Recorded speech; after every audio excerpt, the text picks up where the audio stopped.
Professor Ana Sofia Carvalho. She's a full professor at Abel Salazar Institute of Biomedical Sciences at the University of Porto, and she's an ethics consultant at CUF Hospitals. She was previously an associate professor with aggregation in bioethics and holder of the UNESCO Portuguese Chair in Bioethics at Universidade Católica Portuguesa. She was also the director of Bioethics Institute and a member of European on Ethics and Science Technology Group, and also member of National Ethics Council in Life Sciences Group. And she will present us the future of bioethics confronting emerging issues. Thank you, Professor Ana Sofia Carvalho. Thank you very much. First of all, I would like to thank the honor of the invitation. I don't know if you want me to try to present or if you will put the slides that I already share with you. Can share. Okay, so I will try.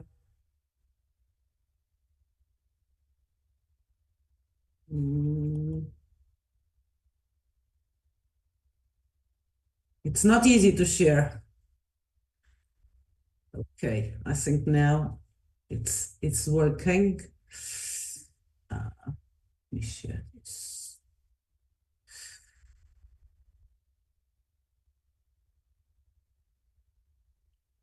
Is in presentation mode? Now, yes. It's okay now, Daniela?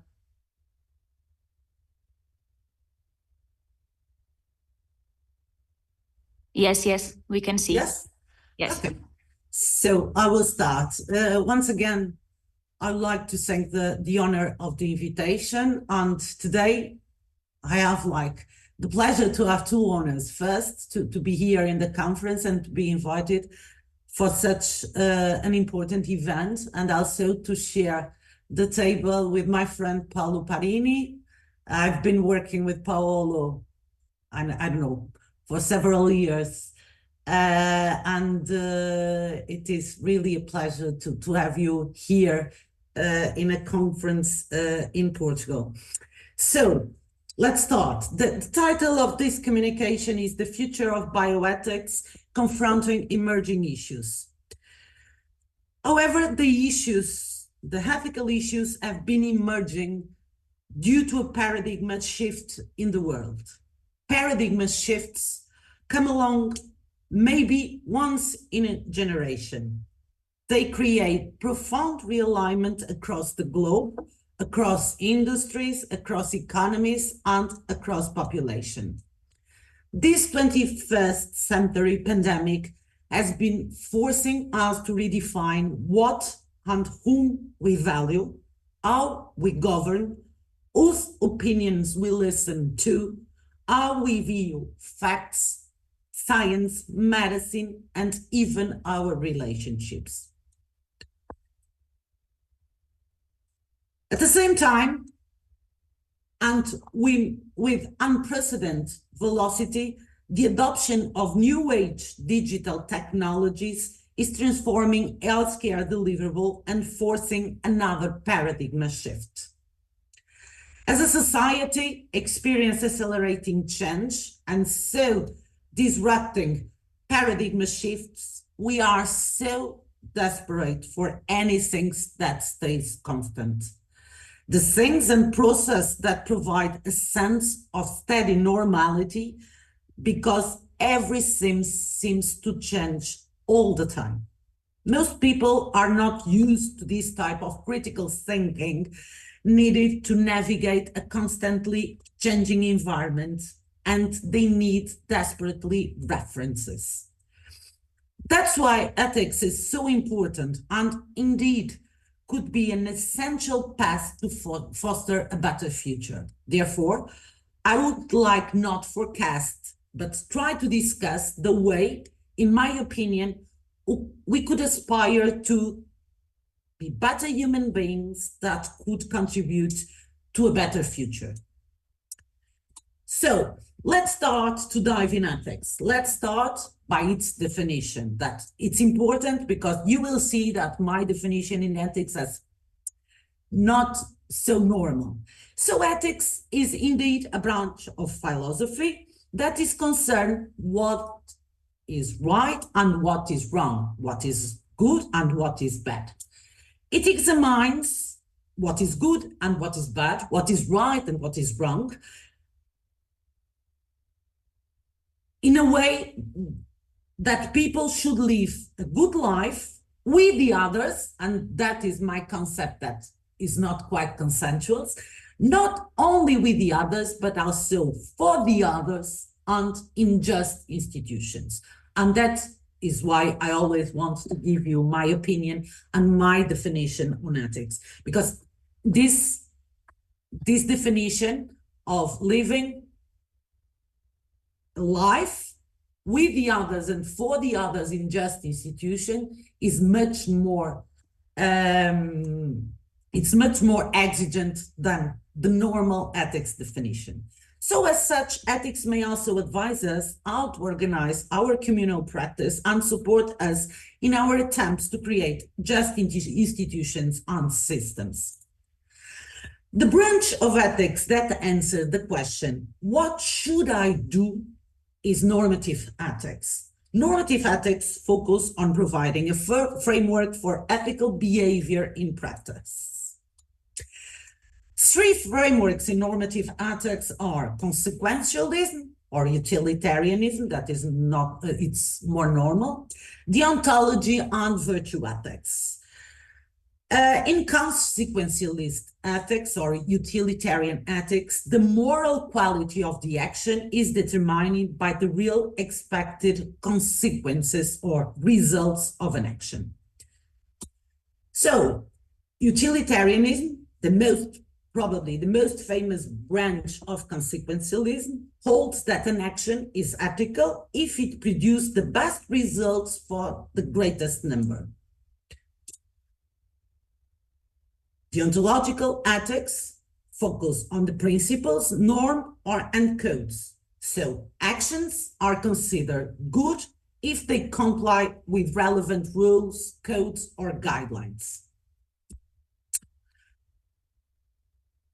Virtue ethics concern with personal character and habituation to the good way. To illustrate these theories, I will use the triage of intensive care resources during COVID pandemic. Probably it has been the most challenging times for the ones working in ethics. At least for me, it has been a very challenging moment. Allocation of increasingly scarce resources necessary for high demanded medical interventions during a pandemic is a persistent ethical challenge. When clinical demands exceed the ability to provide crucial and life-saving treatments, resource triage based on one of the previous mentioned ethical theories should be established. The clinical criteria is generally used in daily practice tend to be both egalitarian or deontological, treating all with the same, treating all in the same way, and utilitarian in nature, which means focus not only in maximizing the healthcare related well-being for each patient, but also treating or trying to treat without discrimination. Of course, in a pandemic context, two different forms of utility come more evident. The medical utility, which focus on maximizing each patient's health and, of course, is person-centered, and the social utility, which focus in maximizing the well-being of the society at large. Most countries, except Belgium, refuse to include the first come, first served allocation principle. This approach, as run as lottery, as you can see here in red, is the more deontological approach to triage during COVID. This approach, as well as random allocation, like a kind of lottery, is considered a traditional and egalitarian principle. So, deontological. That aims to increase people's equitable access to missing goods. However, some authors argue that this first come, first serve cannot be considered an egalitarian approach, since access to care is worse in low-income people, minorities, and elderly who live alone. In addition, a serious ill patient waiting a bed in intensive care units may be better able to benefit from resources than a patient already in an intensive care unit whose condition is not improving. Random allocation gives equal opportunities to everyone. However, being totally blind leaves our other relevant factors. For instance, it does not determine if a patient who can gain 2 months for life from a person who can, for example, gain 40 years, for example. The utilitarian perspective is an influential moral consequentialist theory traditionally used in severe crisis situation. It aims to maximize the overall benefits for everyone, although there is some discrepancy as to which assets to minimize. In the documents from the different intensive care societies in EU member states, the clinical focus is to reduce the mortality while preserving at least some interactive capacity in the population of patients. There are 2 major approaches within these guidelines for COVID triage in terms of utilitarianism. So the first one, saving as many lives as possible and save people with a better prognosis or more life years ahead. The Italian and Spanish societies both prioritize the greater probability of survival and better prognosis or longer life years. The Swiss and German societies advocate for the preservation of many lives as possible. European recommendations do not directly advocate the youngest first, but take age into account. Italian recommendation said that it may be necessary to set an age limit for admission in intensive care units. It is important to underline that Italian, as everybody knows, has been the first country with a huge number of cases of COVID in the beginning of the pandemic. So they did not have the time to make like a good reflection on the guidelines. So everything that I will say about not only Italian, but also Spanish and Belgium, probably the countries that have been in the worst situation since the beginning, is of course also a result of that pressure that they front as being the first one to be hit by the COVID crisis. So although there is not in the guidelines a specific age for admission in intensive care units, we know from the imperial reports that have been produced after this crisis that in Italian, the front line suggested that age limit was set between 60 and 65 years. In the same way, the Spanish recommendation gives specific orientations according to the age and the presence of comorbidities, completing age with prognosis. However, age-related criteria have been considered ethically and legal unacceptable for both the Ethics Committee of Italy and for the Ethics Committee of Spain. For Belgians and Germans, age in isolation cannot be used as a triage decision, but should be integrated with other clinical parameters. The Swiss claim that in extreme situation, people over 85 should not have access to intensive care units. This is a controversial parameter subject to ongoing discussion. Some authors value the principle of dignity and value that all human lives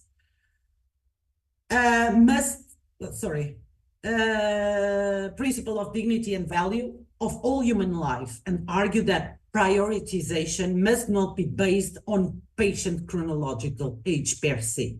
Also, misleading message about the value of older people may be conveyed in an age discrimination criterion.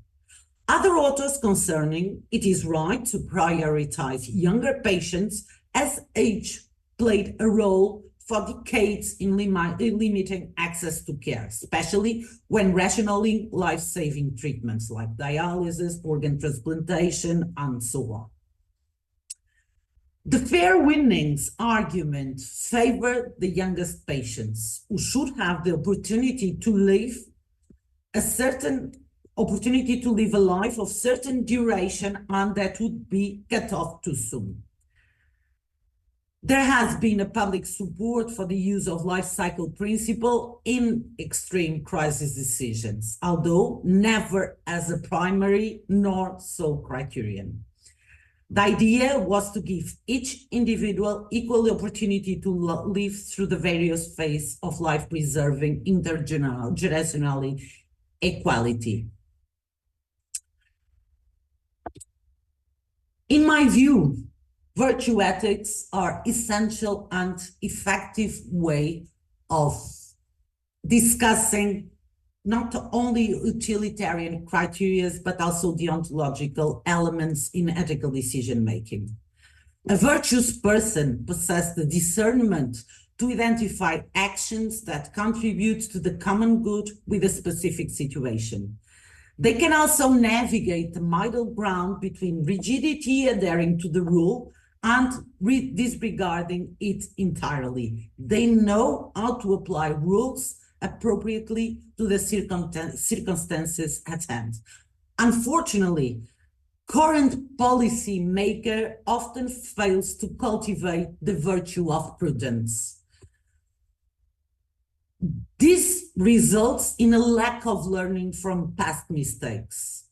We, at the moment, don't seem adequately preparing for future pandemics, despite historical examples and the death of 2 million people in Europe overall due to coronavirus. Therefore, I believe that only virtuous individuals leading the way can we successfully navigating this disruption and seize the opportunity to catalyze lasting change beyond the current crisis. This challenge has potential to improve healthcare for good at all.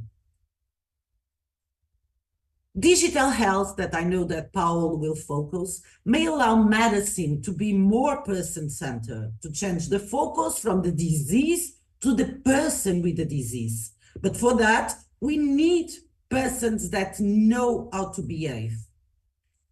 AI and other digital technologies could help a lot on the disease and therefore leave more time for more person-centered medicine where illness and sickness are adequately considered. In fact, today, in absence of time and the centrality of the technology and evidence, precision-based medicine are the key drivers of medical encounters and have eroded much of the humanitarian aspect of the clinical medicine. The empathic relationship that physicians and patients once enjoyed is fast fading. How disappointing to recognize that the ideals of the art of medicine as a moral practice are being increasingly transformed into a technological and evidence precision-based focus or business-oriented medicine. So it might be the time to question if there is something lacking into the training of the physicians when it comes to the human dimension of the clinical encounter. In fact, today more than ever, knowing how to do it's not enough. Those who don't know how to behave will hardly be able to grasp these paradigm shifts. As stated by Pellegrino, no matter to what depths of society may fall, virtuous persons will always be beacons that light the way back to the moral sensitivity and moral credibility.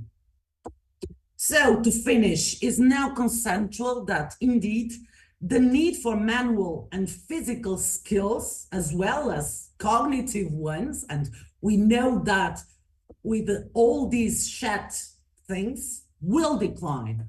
But the demand for social, emotional, and higher cognitive skills will grow. So even if technical and scientific skills are of paramount importance, without social and emotional skills, we will not do it. So now, in line with Aristotle and Pellegrino and all the philosophers that have been reinforcing for centuries the importance of virtue ethics, McKinsey and all the other big consultancy agencies are strongly suggesting that governments and institutions should consider reviewing and updating curriculum to focus more strongly on these so-called soft skills. Empathy, humility, courage, fairness are indeed the magic password for the future. So, and this is my last slide for concluding, in building a future with digital technologies, the point of departure should be human centricity. By placing the human at the center of our thinking, we underscore the fact that technology is not an end itself, but a means to enhance human well-being and freedom. As stated by Andrew King, in contrast with the smart cars, the future will never be able to drive itself. We all should assume the responsibility to make the world a better place. Thank you very much. Thank you very much, Professor Ana Sofia Carvalho. Now I'm passing the word to Professor Paolo Parini. He is a professor of clinical chemistry and cardiometabolic diseases at the molecular level. He is a coordinator at Cardiometabolic Unit, a research constellation driving innovative and implementable research and education, which is closely integrated with specialized healthcare. In line with its translational approach, it is linked to the Department of Medicine and the Department of Laboratory Medicine at Campus Flemingsburg. And Professor Paolo Parini is going to talk to us about data-driven healthcare, better to think outside the box or to expand the box. Thank you very much, Professor. Thank you very much. Do you hear me? Yeah, thank you very much. And it is an honor. I want to really thank the organizer to invite me. That is an honor to talk to friends in Portugal. And also I thank Ana Sofia for the kind words. I share the friendship and respect to her. It is actually, Ana Sofia is slightly more than 5 years that we are working on changing healthcare in Europe and in the world together. It was a very nice journey, disseminated with success and failures like everybody. Anyway, I will try to share my presentation, and there will be quite maybe technical. Do you see it in full screen? No, it's not in presentation mode. Let's. I should wait. Stop sharing. Share screen. I'm sorry, Professor. You must first launch the presentation. Yeah, and then go to Zoom and then launch there will be 2 pages to launch, either the PowerPoint page or the presentation page. You're probably choosing the PowerPoint page. You must launch the presentation and then then go to Zoom and choose it. Yes. Do you see now? No. Not in presentation mode. Probably you should go to PPT and put first in the presentation mode and then share. Yeah, I will try to do like this and see. I go in presentation mode. And first launch the slideshow. yeah, wait, I just 1 second. I do like this now. I share these and you should see yourself and now. Okay, Do you see it? Yep. Do you see it now? Yes. Yes, Paulo, now it's perfect. Yes. Okay, great. So there will be some technical slides, but I will keep very easy since the audience is quite broad. These are my disclosure, and there is no specific disclosure for this presentation. And I am dedicated to research, but I do still see patients every day. And this is a little bit an headache that I have and everybody have when we work with patients, because luckily healthcare now is very well organized and standardized, but the criteria by which is organized and standardized respect the need of a person that theoretically does not exist, because it's the average of information that we have from epidemiological studies or from randomized clinical trials. So that the problem is when we as a healthcare provider, and it's not only the doctor, it's all healthcare provider, all the people that work with the patients or the individual that are in need of care, they do not meet the average of individuals. They meet the single individuals. And these patients can actually belong both this quintile or that quintile. And if it belongs to one or the other, there will be a completely different, let's say, process to the patient. This is what we are facing today. But luckily, there's been, let's say, a technological involvement that make us able to define the individual that is in need of care, not only of cure, by different scale of information that is beyond the classical clinical presentation. And also there is a bigger access to, for instance, genetic informations and lifestyle risks.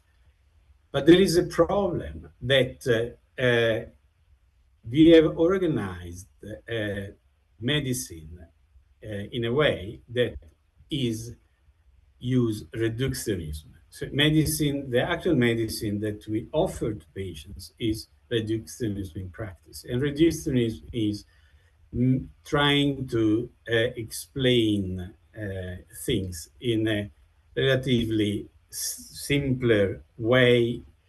And to do that, we remove as much as possible the heterogeneity of the single patients. Reducing in practice was very, very important in the past. And because of that, we could really identify milestones that change humanity. But reductionism in medicine became a hinder to develop medicine that is more precise and put the patients in the center. Because this reductionism approach presuppose that patients with common science symptoms, for instance, elevated cholesterol or elevated cholesterol and triglycerides, share the same disease, and they respond similarly to interventions. And this is not the case. I used to say that reductionism is like Taylorism in industry. Taylor was the guy who really timed all the process in industrial development, make the possibility to develop complicated system. But Taylorism does not is not able to address the complexity. So this is the shift that we have to do, moving from complicated to a complexity, because otherwise we cannot understand the heterogeneity of the patients. And this is very, very important, because we have also to make to change our mindset. Evolution of modern medical research. I mean, in the 16th centuries, there were. I'm from Italy, that's why I pick up Leonardo da Vinci and Girolamo Fracastoro are among the father of modern medical research. Girolamo Fracastoro maybe is less known, but is the one that said that diseases could come from something that was carried in the lineament. And this was a revolution, because until then, there was an idea that diseases were caused by the wrong mixture of different body fluids. That's why in that period, people never slept horizontally. They slept with the upper part of the body vertically, in order to don't make the bile fluid mix with the blood. That would be created disease. But then we had also modern epidemiology, where there was a systematic analysis of what was going on, and Janet Lane Clayton used the first time mathematical methods to modern epidemiology. And this for us is, what do you mean? Was not like that from the beginning? No, it was not like that. And actually the contribution of Janet was terrific, because thanks to her, we could now develop concept of evidence-based medicine, evidence-based practice. But if both are used now in a reductionistic way, there is a problem. And in the beginning, there was a study, and medicine was very much based for few people looked. Then there was a lot of people looked, and we were forced to average them. But now we have these, again, technological tsunami that allow us to define the individual from several perspectives. And these maybe can lead to the fact that we can study much less people, try to identify the driver of heterogeneity in a very few people, and apply them, those tools, not the result. So the changes is of modern medicine and modern data-based healthcare is really to try to define the patients in a multi-scale. Multi-scale means different perspective, and try to understand that behind also common symptoms, there are different diseases, or same diseases can manifest in different organs with different symptoms. And this, I want to give you a little bit what has happened. I'm a lipidologist, work in prevention of cardiometabolic disease. So this is patients that come to me are referred to my clinic because as a peripheral clinical phenotype, they're either hypercholesterolemia or hypertriglyceridemia. These are the major facts that are carried in the blood in lipoproteins.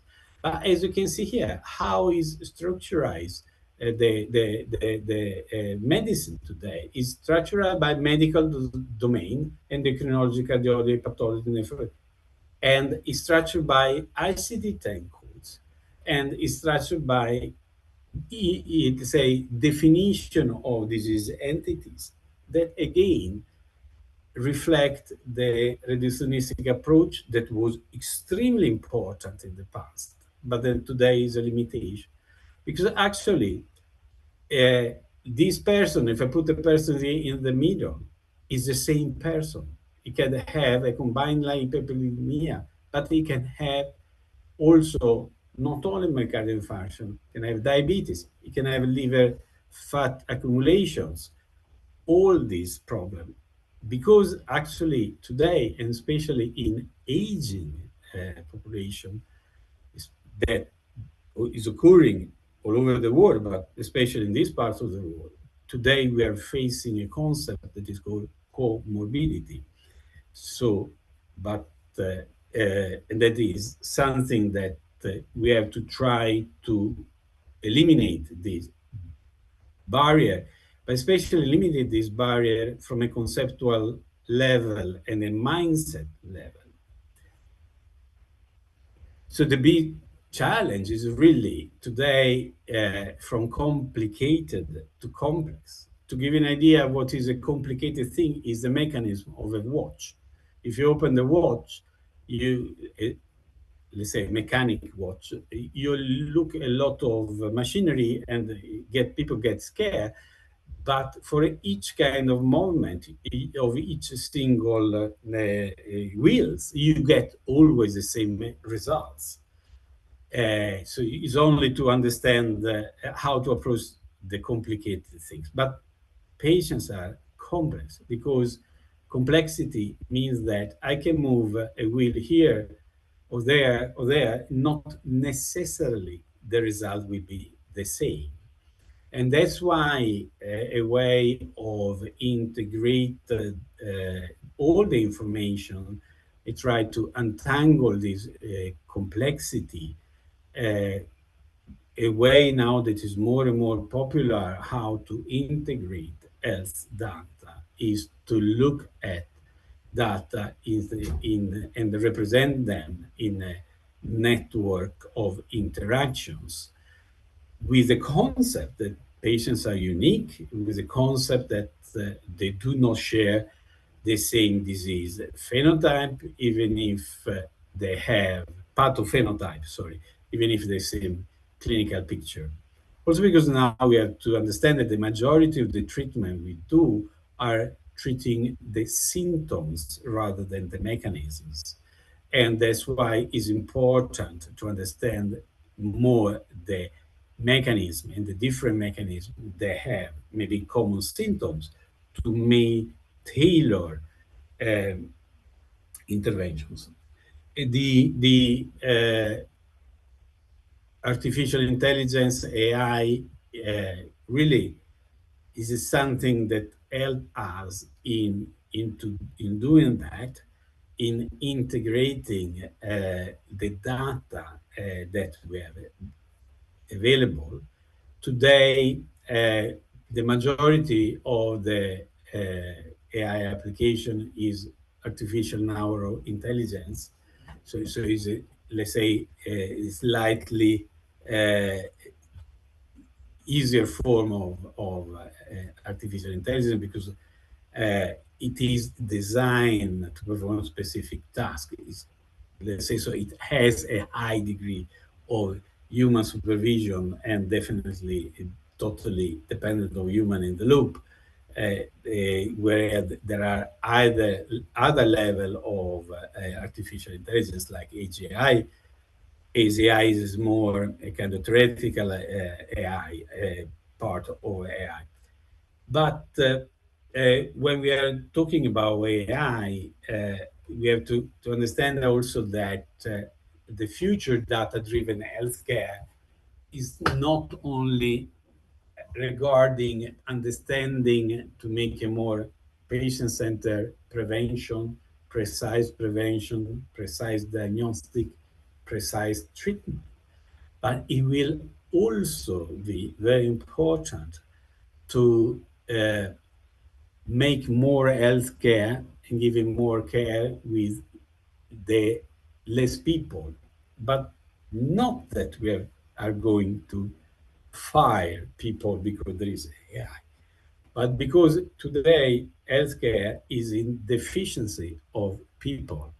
We are not running hospitals and healthcare infrastructure to the maximum because we don't have enough people to put in place. So that's why some of the analysis that is done on the negative effect in terms of employment of people of AI in healthcare are, quite interesting, but they do not really reflect our situation where we have lack of personnel in all healthcare professions, not only doctors, not only nurses, everywhere. We are really short.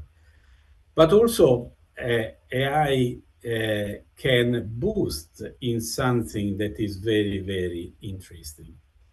Because the new vision of healthcare is that the individuals that are in need of care are not only receiver of care, but are participant as well. And especially because the new technological development will help us in monitoring patients outside the hospitals. And because what happened in the patients outside the hospital is the origin of the heterogeneity of the patients, of the uniqueness. Last 2 days ago, I was in the clinic and there was a lady, she was around 50, very with the inborn disease of lipid metabolism, and when I say I'm going to check your blood pressure, she say no, don't do it because I'm very stressed, so it does not show my blood pressure. I said, but you just told me that these last months were totally stressed, and now you want that I measure the blood pressure in a condition that is not relevant to your life. So these kind of things are going to change us because they give us the possibility to collect data outside healthcare. So when you think about AI in healthcare, don't think only how to advance research, how to advance diagnostic, but really how to advance care around the patient's need. And these will also, if you look at natural language processing for electronic health record, will also allow to generate European healthcare because everybody can read everybody else electronic records. The problem is that we have a total heterogeneity in terms of how much I can read. I work in Sweden. In Sweden, we have a server that is called National Patients Overview. So I can read everything the patient has done within Sweden if it's done within healthcare that is connected to the national healthcare program. So I can see what a colleague in another city has done on that patient that may be temporary in Stockholm, online and directly. So this is very much. But again, the remote monitoring wearables, this will very much give to us the possibility to define the complexity and the uniqueness of the patients. But AI, sometimes when you talk with people or we listen to TV or program, it look like AI is something that lives its own life, that is totally detached and independent of us. But when we talk about artificial narrow intelligence, it's fully dependent on us. So we have some needs regarding AI.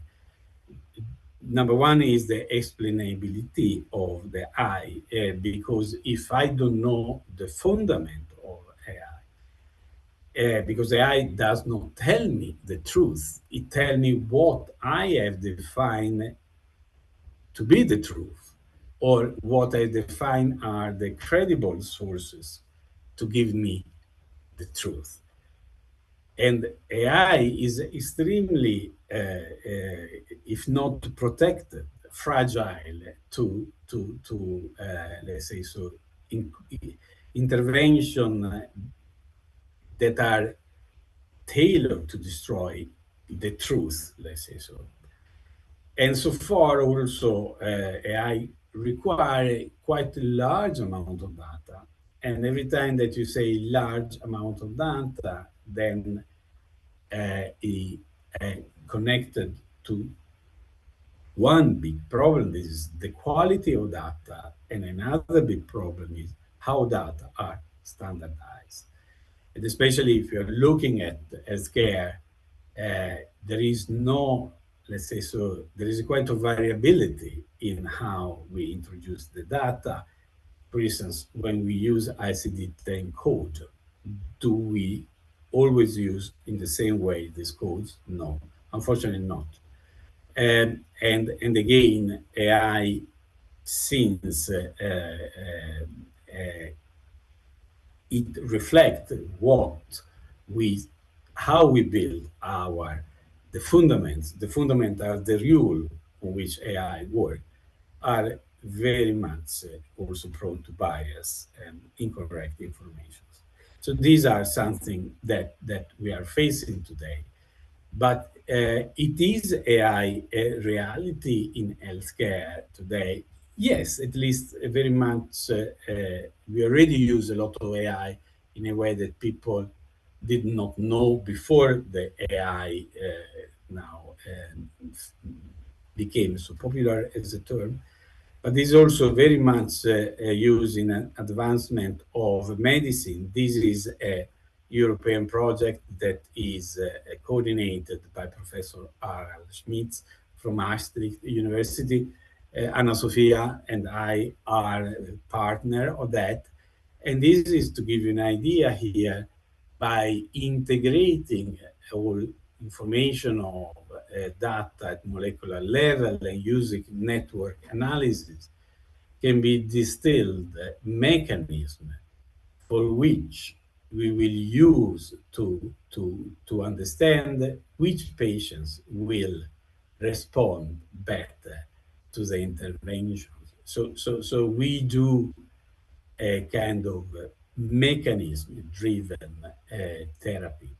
And this therapy is actually based on the repurposing of either food additive or ferricirguat and tadalafil that are already approved drugs.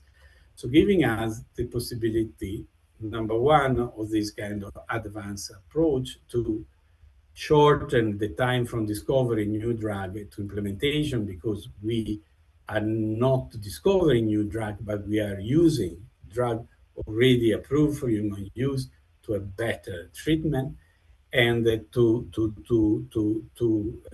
identify prior treatment the patient that would respond to that treatment because bearing the effective mechanisms.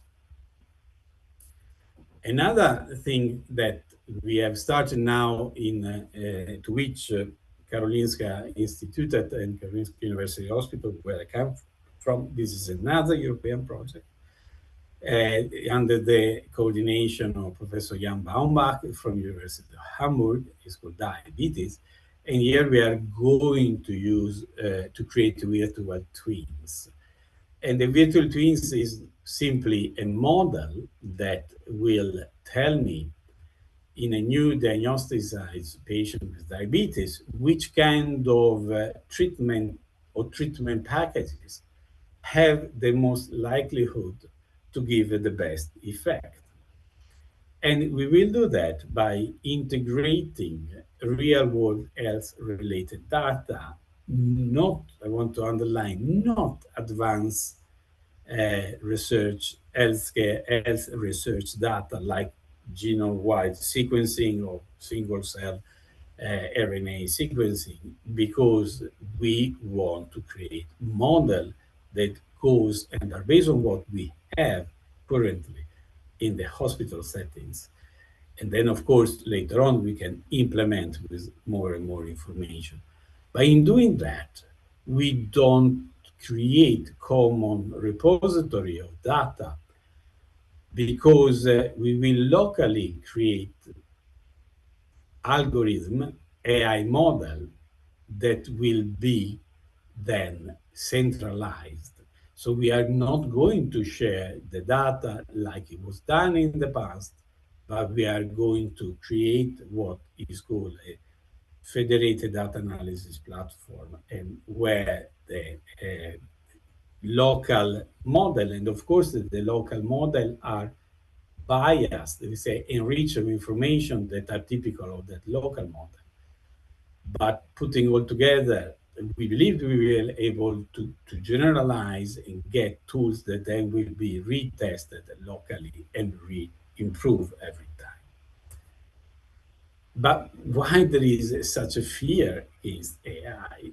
Again, AI is nothing that has your own life. Sometimes is presented like a aliens. People look like, oh my God. No, that we have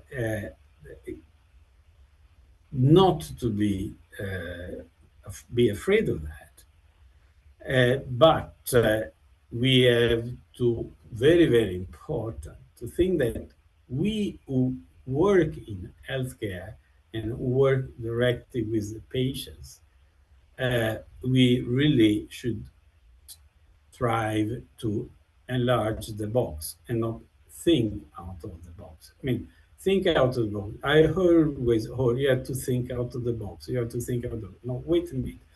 My daughter, that she's 10 years old, she's very skillful in thinking out of the box.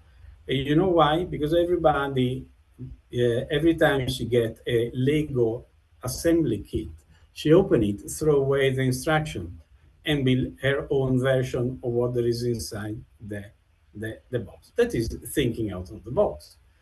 But if we do that in healthcare, then we're in trouble, because likely there is a likelihood that we go to jail, because in healthcare, actually, we have to not think out of the box. Maybe we can dream out of the box.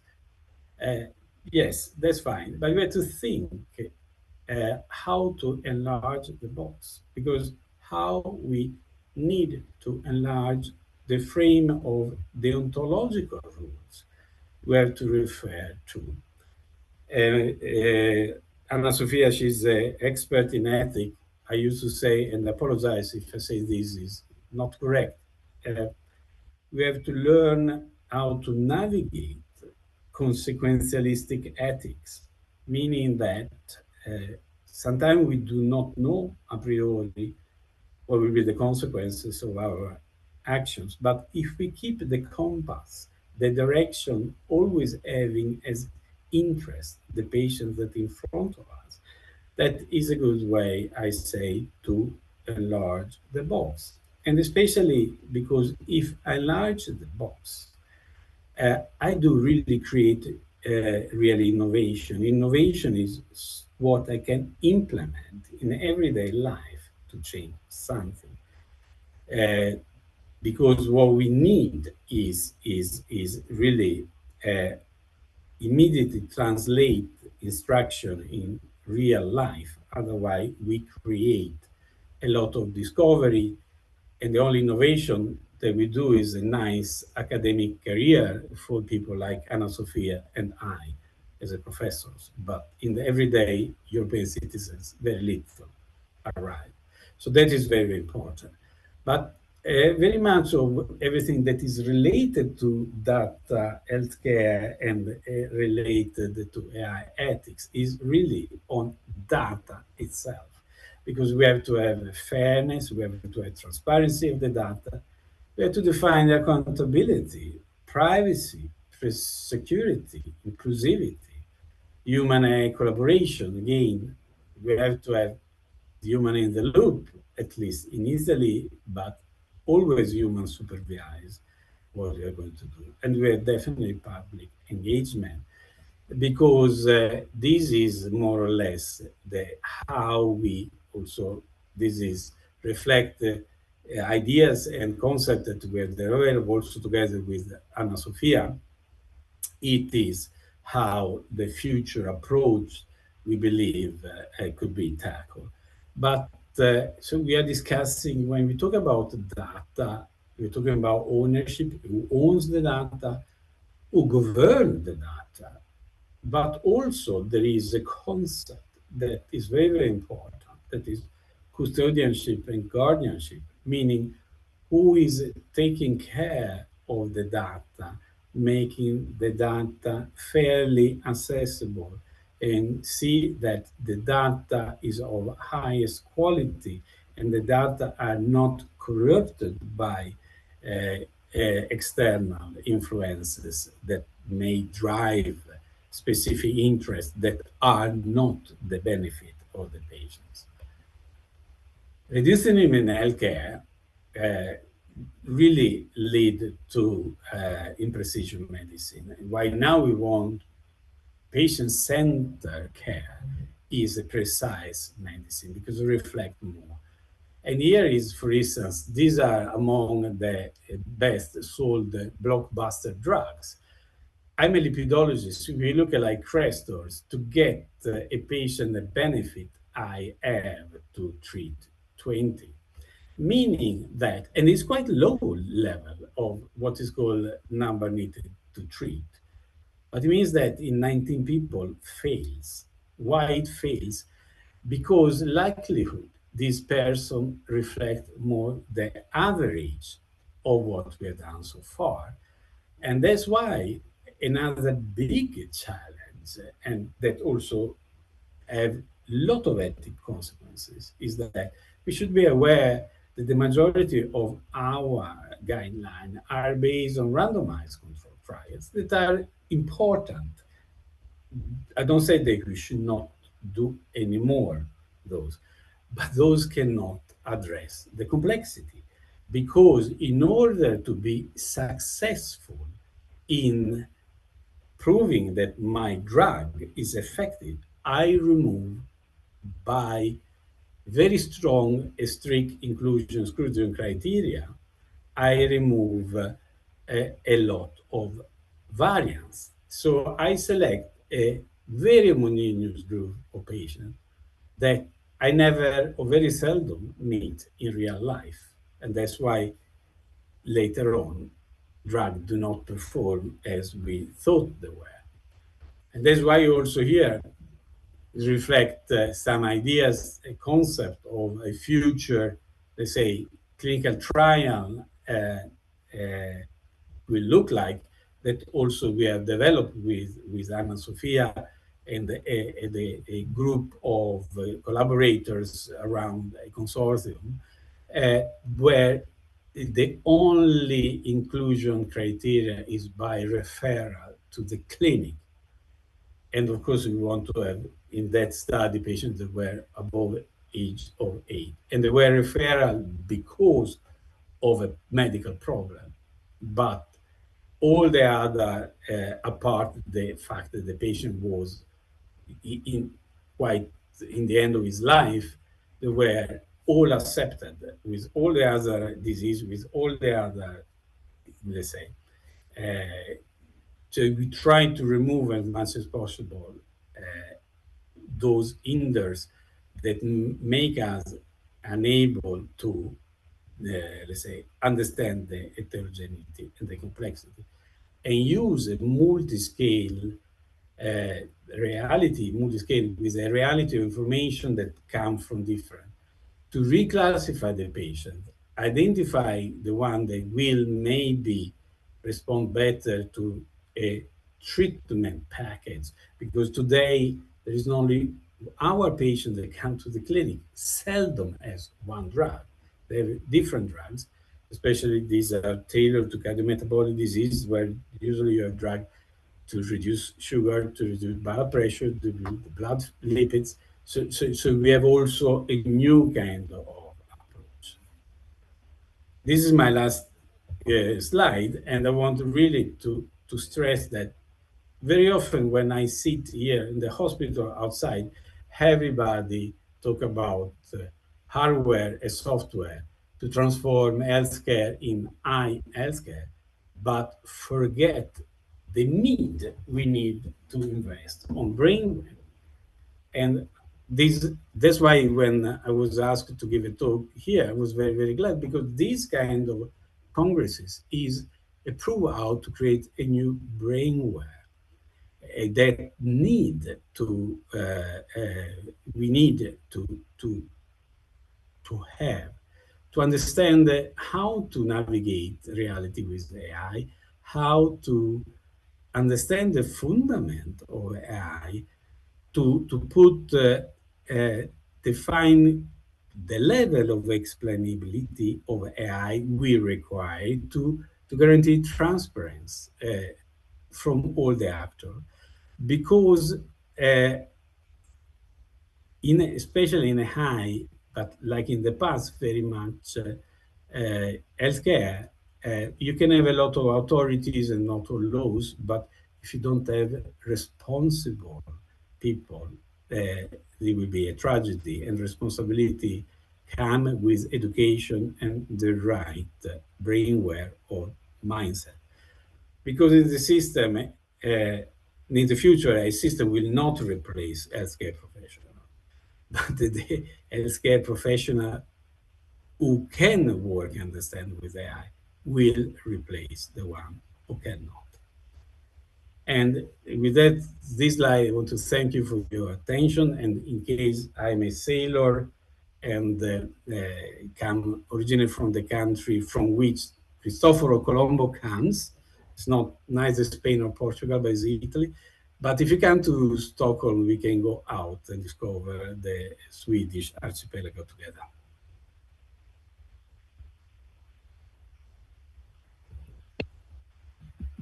Thank you very much for your talk, Professor Paulo. It was very interesting, as well as the one of Professor Ana Sofia Carvalho. Now we will be open for questions. You should write the questions on the chat, and then the speakers will answer the questions. While the attendees write their question, may I do a question to Ana Sofia? Yes, of course. Ana Sofia, I was listening to your presentation that is fantastic as usual. And when I listen to you, maybe you attach a little bit, and you also attach a little bit about this. But what I believe is that COVID pandemic has highlighted the fundamental questions that is beyond COVID disease itself. Is that, and it's a question that we know is there, is like the elephant in the room, but we do not want to address it. And this is, at what age is acceptable to die? And at what age is acceptable to only receive a cure that reduce the pain and guarantee a dignity and humanity in dying? And should we use biological age or should we use anagraphic age? And how, if the former, who has to define the fundament of biological age? That is indeed the elephant in the room. Of course, age is always a criteria, you know, as a physician, that normally people with more age have more comorbidities. But what happened in COVID, and I think it's quite easy, critical, is that you really can establish age as a criteria to benefit or not for a kind of treatment, but in a case-to-case basis. The problem on Italy and in Spain is that the criteria has not been defined considering the prognosis and the diagnosis of a specific patient.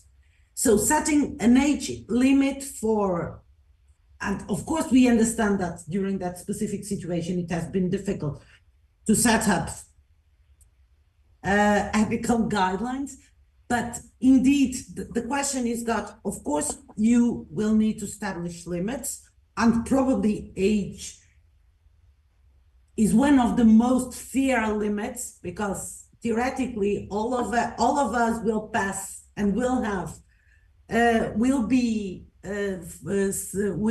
suffering from ages in some part of our life, but and probably we will need to set up that as a criteria, because we know that medicine is expensive and expensive. The medicines and all the drugs that are now in the pipeline are ruining all the health systems in the world. So probably we will need to start this discussion, and it's quite challenging, because you know that one of the main factors for the starting of this area of bioethics has been exactly the appearance of dialysis and the establishment of the GOTS committee that have been the one that decide who will get dialysis and will survive and who will not get dialysis. And another paradigmatic fact has been in Oregon, that when the transplant starts, the governor of Oregon said that, or defined that, he will not start the transplantation medicine because he had such a huge number of women and children without normal care, that he will stop the transplantation medicine for 3 years in order to give that money for basic care to the women and children that don't have access to medical care. And unfortunately, no one has been caring or taking care of all these questions of resource allocation. And I really think that in Europe, I don't know if you know that in health there is no European Commission policy, it's state by state policy. But I'm really convinced that we will need to start this discussion about even stopping treatments that are very expensive and that are now in the market, because we will not have money to continue like that. We really need to cut some things that don't make sense. Don't make sense. They always make sense, because even if you can improve the quality of life for 2 or 3 or 5 months, it always makes sense. But the question is that for that, probably you will cut the access to basic treatments to some other patients. So you really need to start this discussion everywhere, because it's really a tough one. And indeed, we didn't learn with COVID, and I've been involved in the European Group of Ethics during the COVID crisis, and all the European Commission member states are saying that, okay, we will think that, we will put guidelines that will help in the future pandemics. And I think now no one is caring for future pandemics. So probably if we will have a future pandemics, we will be exactly in the same, not exactly in the same, but we will not be in the good shape for sure.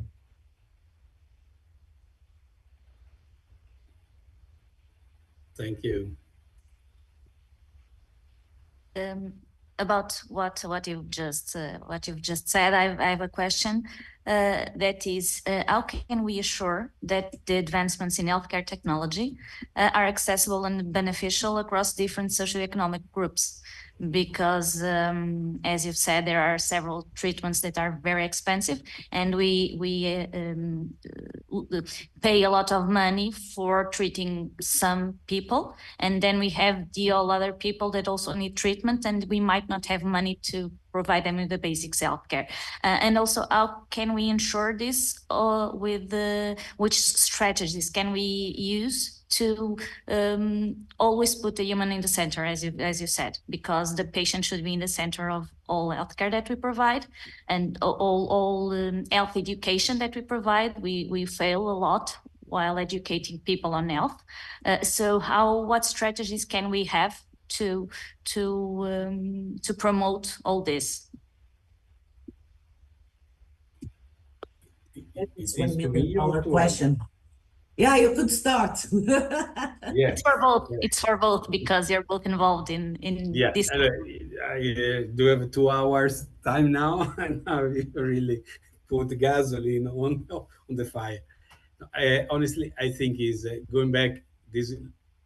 What I think is number one, we need to bring at the table a group of patients that are not at the table, and this maybe already exists, but we have a kind of European body that is advocates and is advocacy of children, because and make a lobby to redistribute the money we allocate for healthcare in the life that has just started, not prolonging too much the life that is ending. But the I also say it's nice to see how the different European countries have tackled COVID with different restrictions, and older was the average of the political class of the country, more neurotic relation to how to tackle COVID was taken, just to because they were scared to death to die. It's being saying that data, healthcare data, as I saw you, drug repurposing is a way how not only to repurpose drugs that are already approved, but also make a better use of diagnostic that we have in use. And if we do see drug repurposing as a way to use something that already has lost a patent or IP, but not a way how to regain patents and IP for molecules that they lost it. That is a way how to make care more accessible to everybody. Then definitely we will have always a very extremely expensive care, healthcare, and we need it. It's like Formula One in the car. Every people can start to think why we have Formula One. Nobody drives a Formula One car. Yes, but the development that we are there to win a Formula car after 10 years is in everybody cars. So that's why. So we have to balance between these things. And the other thing is that by we talk about 3P medicine, 4P medicine with participatory, but we also look at the psychosocial aspect, the 5P medicine. This is very, very important because, again, the COVID taught us that some instruction and prevention instruction we gave failed to reach some group of people, some cultural group of people, some people.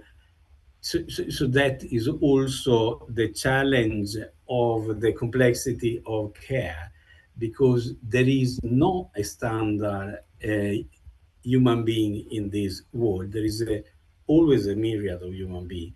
So the future of healthcare also requires to talk to everybody and reach everybody also with like prevention information. And sometimes you have to show and have respect for some old ideas, but show them and convince them that are wrong.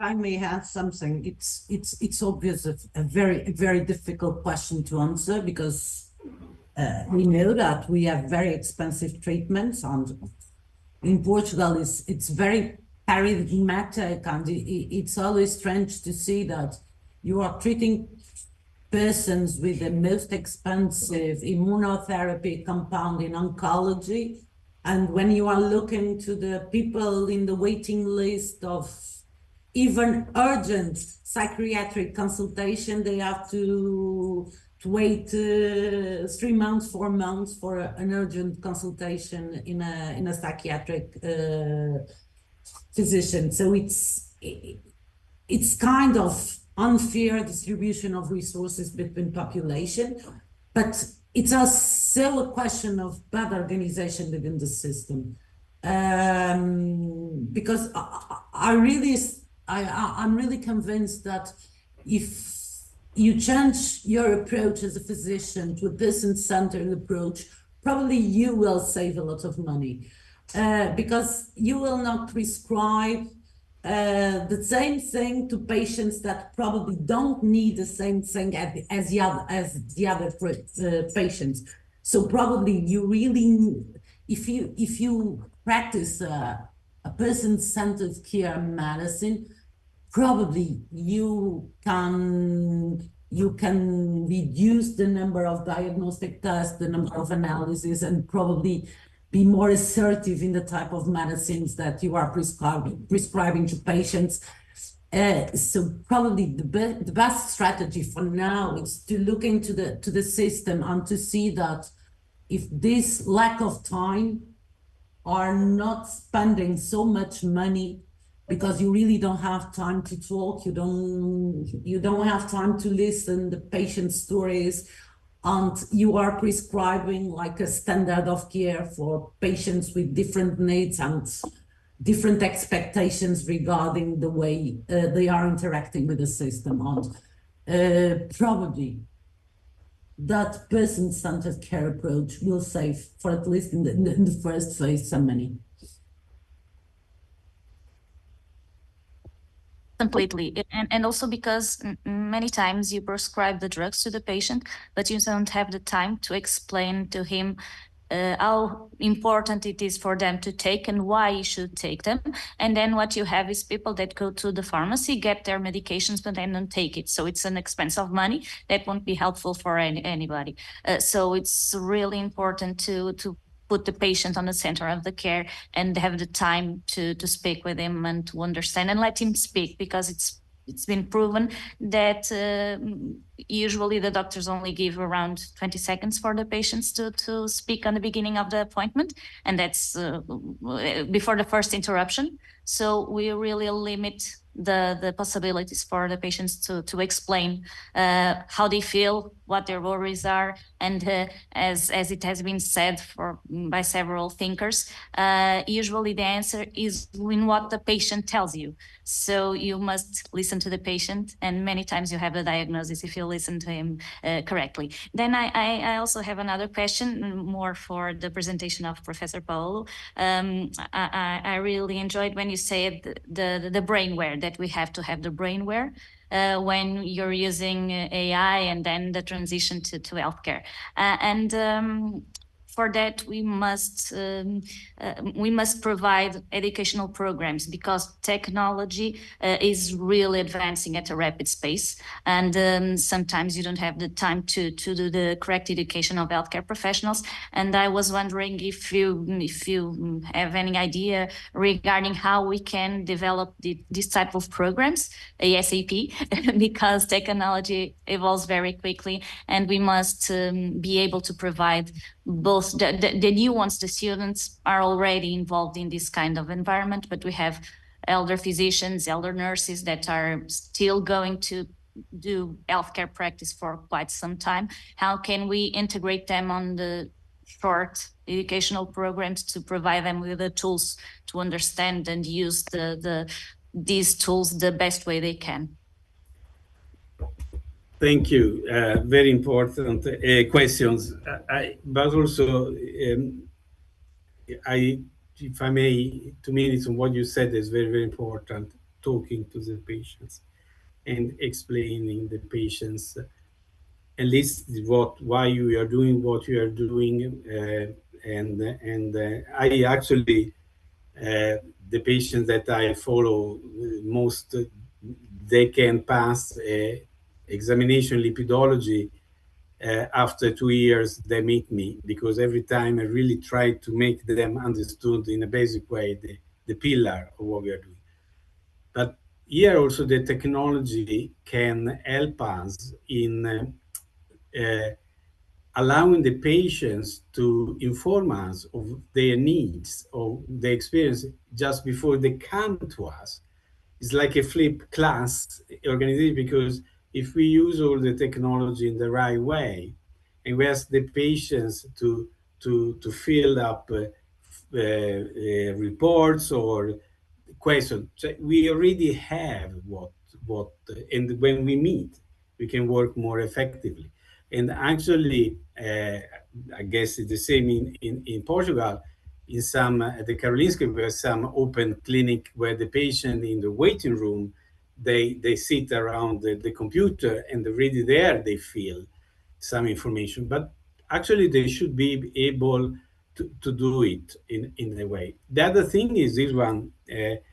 In Sweden, patients can read what we write in their electronic care record, and that changed already healthcare, because we have sometimes it happens that patients come back and say, "Look, Paolo, you have not really understood what I meant, because I read what you wrote and I didn't mean that. It was meaning that."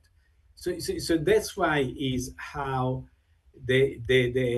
before, when we were dictating our notes in the patient record, were dictated very synthetic for the colleagues to do not spend a lot of times.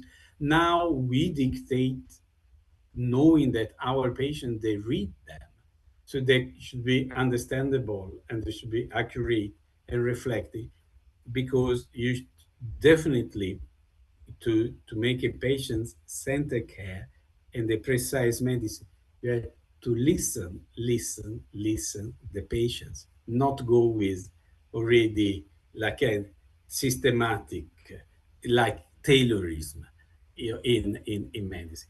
Going back to you in the brainware, that for me is an essential part.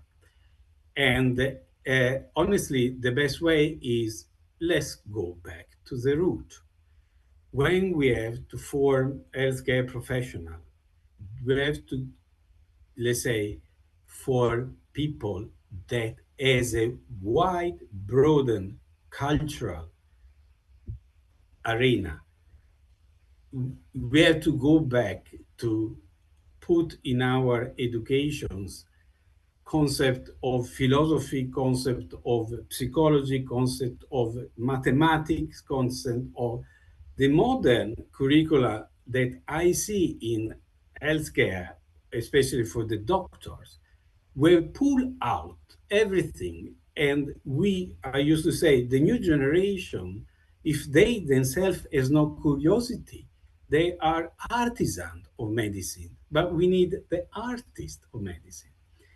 So a quick question, a quick way fix, go back and pick up the old colleagues we had, the one that were really clinicians, because they look at the person that was in front of them, not at their laboratory lists, that they know how individuals are important, how it's important to address their dimension as a human being, not only as a patient.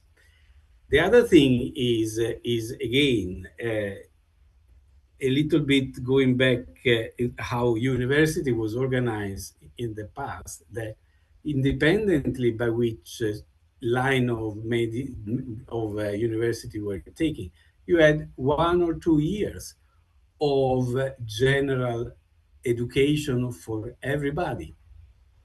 There was, in the Latin whole system was 7 liberal arts. A kind of this system is still in Norway, that independently what line you take, the first year is the same for everybody. And in that year, you set the brainware wide open. Thank you. Thank you very much. May I add something? Yes, only to say, I don't know if you noticed, but in Karolinska, there is no more computers between the physician and the patient. And I've been talking with Paolo, because it's one of my fights, is that computer between the patient and the physician, that is, it's quite a burden. And they already have like a system that they record for, I don't know, for artificial intelligence or something that recognizes their voice, and then someone will correct the text. But it's only to say that, of course, in Portugal, we don't have that system.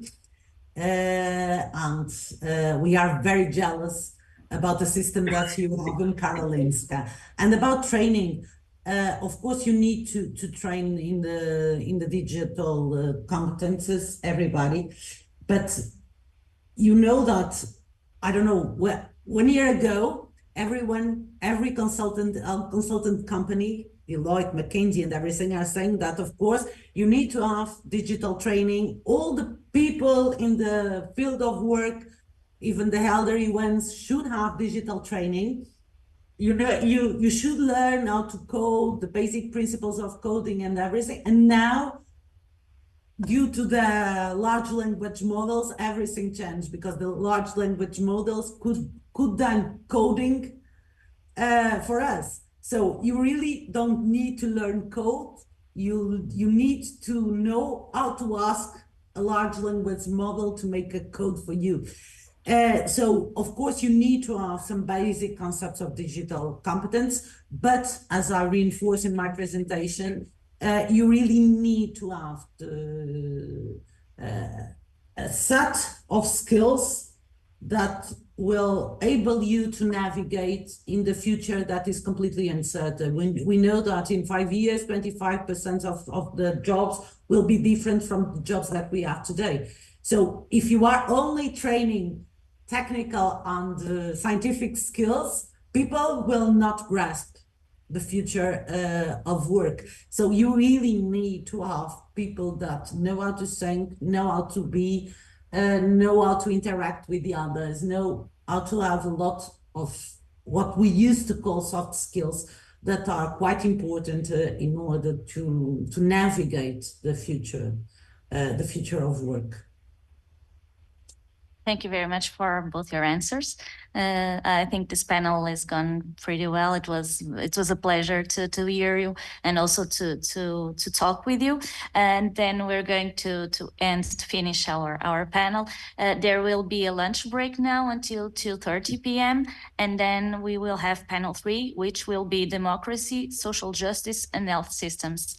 Thank you very much to you, the speakers, and to everybody online. Thank you to you. Bye-bye from Stockholm. Bye.